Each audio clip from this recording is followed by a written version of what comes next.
Nasa na mga flood control? Nandyan ang mga flood control na overwhelmed lang. Now, in your Facebook page, you posted 26 billion pesos of flood control funds for Cebu. Yet we are flooded to the max. Anymore. Do not think of it as a special situation. This is, I hate to use the overused phrase, but this is the new normal.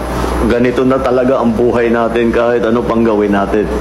Kaya wala tayong kailangan ang pag-iisip natin, hindi natin sinasabi, ay, baka sakali magbagyo. Magkakabagyo talaga.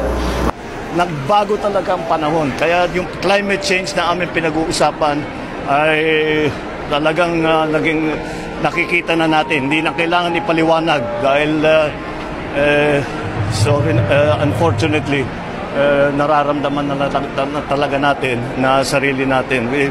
Hindi na natin kailangan basahin pa yung mga report o study ng mga scientifico. Alam na natin kung gaano kabigat ang magiging epekto ng climate change. Kung imbestigahan yung mga flood control projects, bubusisiin daw sa budget yung mga flood control. Oo, sige. Because of what's been happening. Wala akong problem.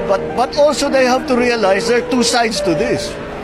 Sinasabi yung flood control, talagang na-overwhelm ang flood control natin. May flood control tayo, hindi kaya. Oh, mahirap ano? But you knew that. You knew it was Pag iniisip ko, paano tayo nagkaganto?